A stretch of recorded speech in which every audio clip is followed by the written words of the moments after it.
Baada ya hapo naomba nitoe ufafanuzi mdogo sana kuhusiana na maswali ambayo yameulizwa ama michango ambayo kwamba tumepewa. Lakini kwa ujumla kwenye mapendekezo tumeyachukua na maoni pia kwa ajili ya kuyafanyia kazi. Na kwa zile changamoto ambazo kwamba zimeletwa ambazo hazikufanyiwa kazi, tutazichukua, tutahitaji kuchukua nambari za simu za wahusika na taarifa maeneo tujue, kwa sababu kama ni uwandani inaonekana uwandani ni kubwa, kwa hiyo tujue specific huyo mteja anapatikana eneo gani ili tuweze kulipeleka kwa wenzetu ambao wanahusika kuweza kulifuatilia. Lakini kwenye kutoa ufafanuzi nianze na swala la kwanza. Alisema kuhusiana na line ya Mjanaza kuelekea Kiwengwa inaonekana ina shida kwa sababu kuna baadhi huku umeme hawapati. Jamani, kawaida umeme mara nyingine unakuwa unazidiwa, na ndio pale tunaposikia mara nyingine umeme mdogo, na ndio tunapoona mara nyingine tunabadilisha labda transformer, pengine transformer iliyokuwepo ni ndogo, kwa hiyo tukaweka transformer kubwa ambayo itakidhi mahitaji ya watu wote. Au mara nyingine transformer ipo lakini tukaweka transformer nyingine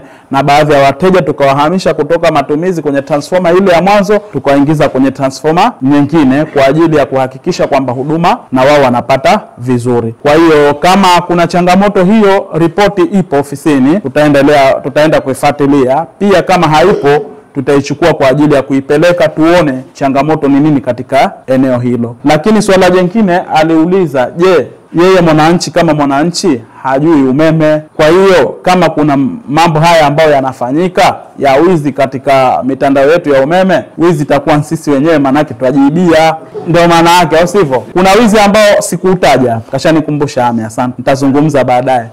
Nazungumza huu wizi wa nje. Kuna wizi wa ndani ambao unafanyika, mteja kujibia yeye na kutuibia sie. Lakini huu wa kuibia shirika unafanyika vipi wakati mimi sina taaluma?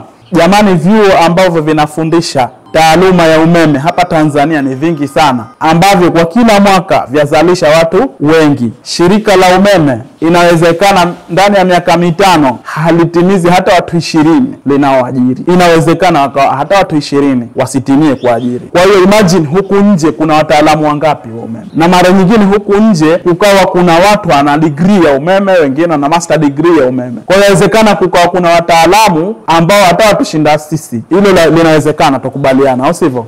Kwa hiyo inawezekana ikawa kuna wasaidizi wetu wanaotusaidia katika hilo jambo la wizi. Si yetu wajenga, wao wabomoa. Kwenye wizi hawahitaji hata hiyo taaluma. Mara nyingine kama hiyo kesi ambayo tumezungumza mwaka jana, ile watu ambao wameungua tukaona wamekaa kama mkaa. Mtu unakwenda pale, unajua line ina umeme, wewe unaenda unafanya yako pale, likitokezea lolote au mtu anawahi ajua sasa hivi umeme si umezima, kwa hiyo anaenda kufanya yake pale, wewe unaripoti kama umeme utarudishwa saa ngapi. Kwa hiyo hujamaliza kufanya jambo lako, umeme umerudi pap, umenasa, umekufa. Kwa hiyo jamani, wizi watokezea kwa design kama hiyo. Inawezekana sisi wala hatujui kinachoendelea huko. Inawezekana tukiiba sisi, tutatarget. Kama yupo shirika la umeme anajua sasa hivi watu umeme umezima, kwa hiyo wametangaza watarejesha umeme saa 9:30.